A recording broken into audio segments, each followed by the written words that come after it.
Green Haycres by Lunabrony. Chapter 1. The unusually bright sun cast its elegant rays down upon the rolling green hills. Hills that had seen many a sun rise and fall. A large raging forest stretched nearby, birds flying overhead with no particular destination in mind. It was within this forest, on a long, winding trail to be specific, that the pounding of hooves and the shouting of voices was heard. "Come on, slowpoke! You can do better than that!" The taunt came from Applejack, barreling around a bend in the trail as Rarity inched her way around a tree not far behind. "I don't know why I let you talk me into this dreadful race. There's dirt everywhere. Some pony should really come out here with a broom and get rid of it at once." She skidded to a halt in front of a downed tree that has fallen over the path. "Oh, Applejack, do be a dear and move this for me, won't you?" Applejack narrowed her eyes. "You're kidding, right? Rarity, when are you gonna learn that being outside is perfectly natural?" Rarity had thrown such fists before, and it was always a dramatic display. "But all this dirt stuff's making my mate perfectly unnatural. One never knows when one is going to meet some pony importance, so one must be looking her pets at all times." Applejack sighed. "I guess the race is off then. It's perfectly fine. I would have beaten you anyway," she said, jumping over the tree to begin the walk back towards town. She gave a trolling grin, expecting Rarity to continue the race. Rarity, however, seemed to have other plans, and snorted in agreement. "Well, of course you would have. You were going so very fast and kicking up dirt all over the place. Look at yourself. You won't be caught anywhere near my shop until you cleaned yourself." With a wicked sort of grin, Applejack shook herself, sending leaves and dirt in all directions, and causing her friend to shriek in terror. "Stop it at once!" she yelled, prancing in place on all fours, as the ground had suddenly melted. "You're a heathen! An absolute heathen!" she snapped, turning her back and marching towards town on her own. Applejack just shook her head. "Too easy. I swear, there just ain't no reasoning with that girl." With that, she raced after Rarity, whom, although didn't exactly need protecting, may need help getting home if she encountered a puddle or caterpillar on the way back. Heaven forbid! "Rarity, wait up!" she called. The fashionista turned, an amused sort of smirk on her face. "Oh, so now you're having trouble keeping up with me. What can I do for you, Applejack?" "I had to make sure you got out of this horrible dirty force in one piece, Sugar Cube." "I do thank you for your concern. However, I think I'll be just fine. We scared off all the ruffians barreling in here on our first lap." "You mean our only lap? The one we couldn't finish?" Rarity waved her hoof as they rounded the corner. "I could have finished it if I'd wanted to. I just needed to save my energy for this afternoon. I have a very complicated design that I must have finished by tomorrow, and my client is going to pick it up in time." Applejack sighed. "You and your fabrics." Rarity shook her head slowly. "Retail is a very demand-oriented business, Applejack. One has a reputation to maintain." With that, she disappeared inside her front door. Applejack muttered to herself.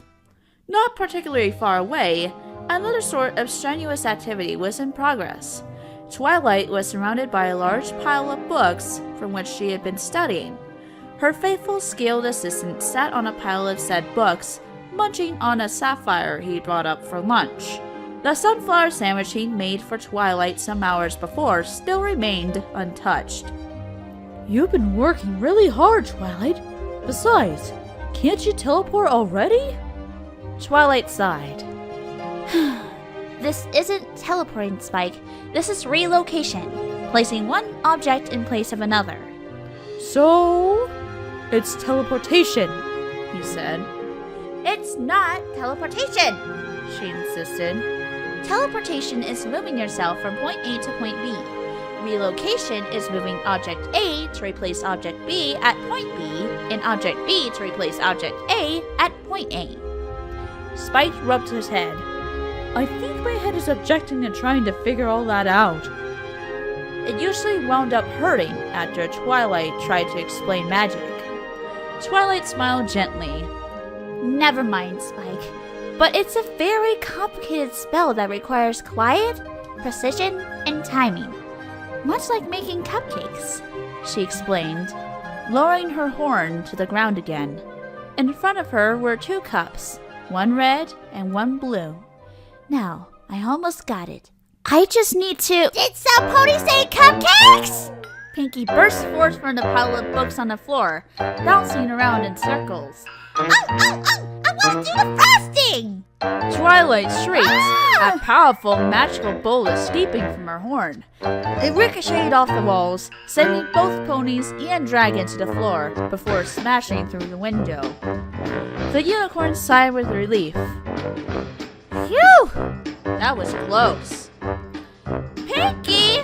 What are you doing in there? Pinkie stopped bouncing just long enough to look at her, as if she asked a very silly question.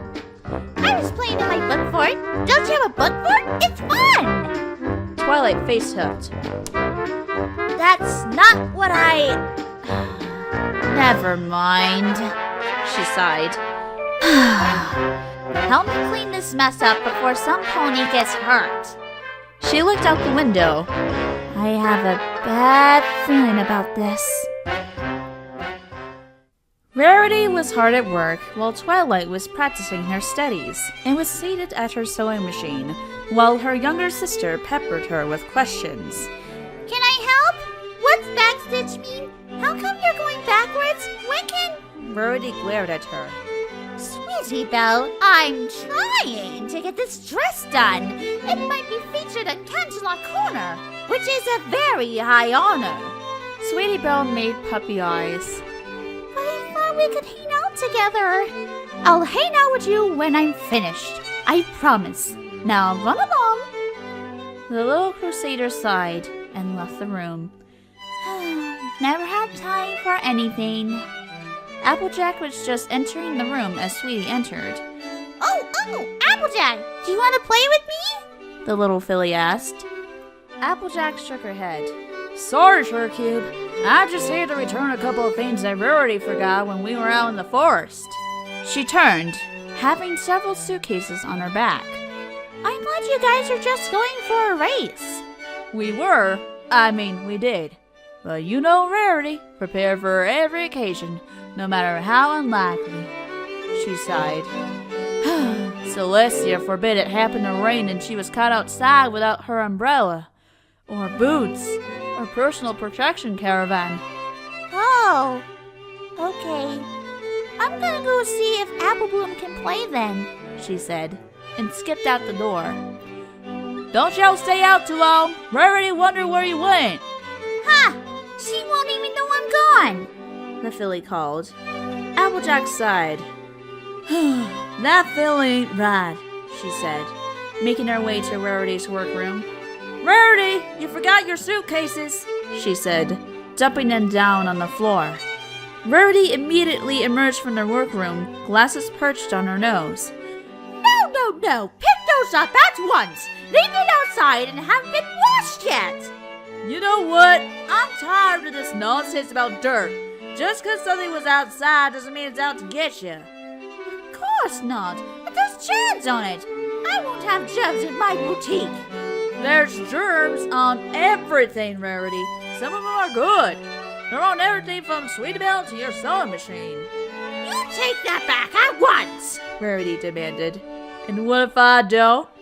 Then it is on, she declared, tossing her mane back. As the two mares bickered, a bright purple light flew through the open front door and bounced off the walls. Applejack stared at it. Rarity did her molten floor dance. Get it out! The magic residue shot straight for the two mares, enveloping them in a sonic wave of power and raising an enormous cloud of smoke, sending both ponies into a fit of coughing. When the cloud began to clear, Applejack looked at Rarity. Rarity looked at Applejack. Both ponies screamed.